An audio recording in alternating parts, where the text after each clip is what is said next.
Hello guys! So, ang init ng panahon ngayon and hindi naman natin afford magpunta ng Baguio. So, samahan niyo ako papunta ng summer capital ng Iloilo.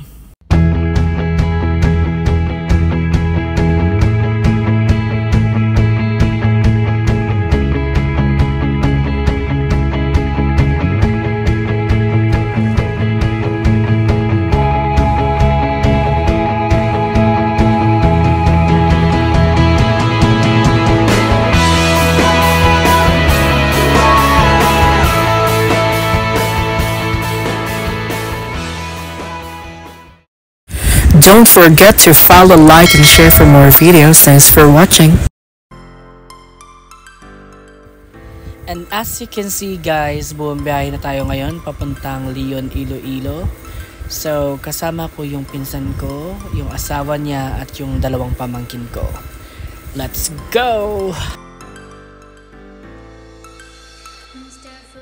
Touchdown, Leon, Iloilo. So, nasa bayan na tayo ng Leon guys. And it takes 25 to 30 minutes papunta ng Bucari Pine Forest. So, enjoy the ride!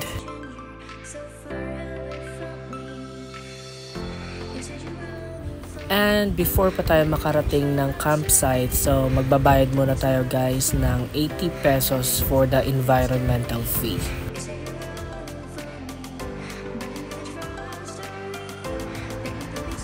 And welcome to Bucari Pine Forest guys. So aakyat na kami to explore yung ganda ng Bucari Pine Forest. So tara, let's go!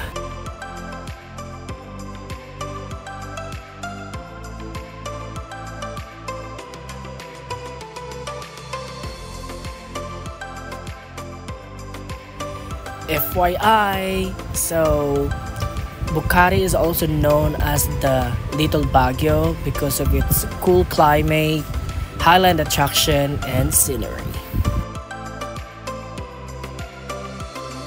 Nandito tayo ngayon guys sa the famous pine tree, yung parang nakahiga siya, and kumuha lang kami ng more pictures, and you can also get your souvenirs like keychains and ref magnets, and meron din merienda na mabibilhan dito sa taas. So now pababa na kami and medyo gutom na, so magla-lunch lang kami dito sa campsite. And magla-lunch muna tayo guys. So after namin kumain is nag-ikot-ikot muna kami ng konti dito sa campsite.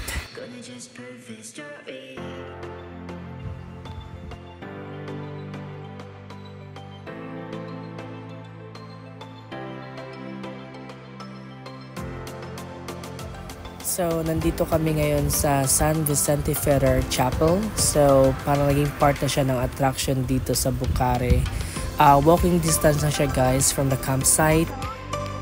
And naglalakad na tayo guys papuntang Strawberry Farm.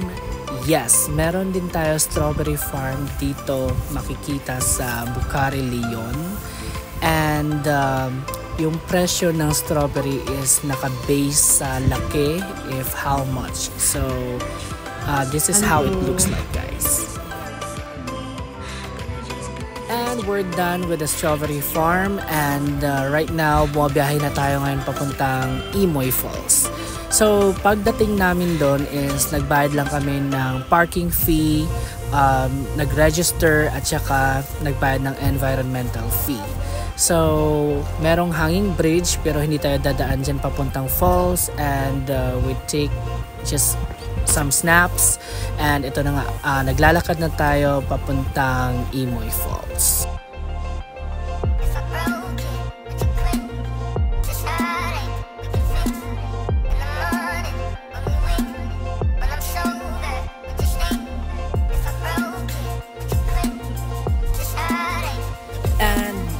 Talagang napaka-perfect talaga ng tubig dito guys, kasi sa sobrang init sa city, talagang dito mapapawi yung init talaga. So, sobrang refreshing ng tubig.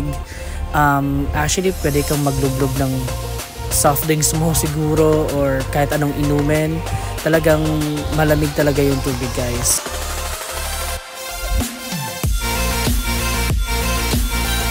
And after namin mag-Imoy Falls, so dumaan lang kami sa V&M Flower Farm.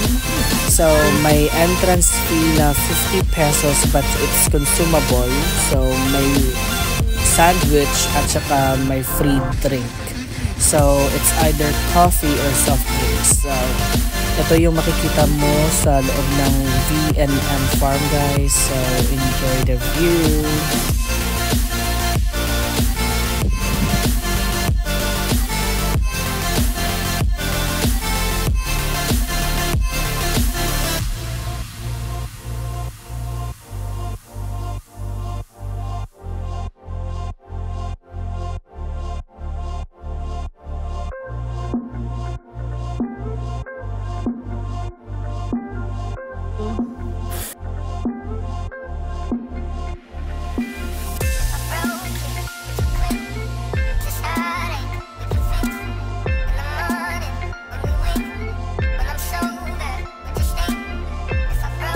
We are done with our day trip, so thank you so much for watching guys, and I'm really hoping to see you again on my next trip.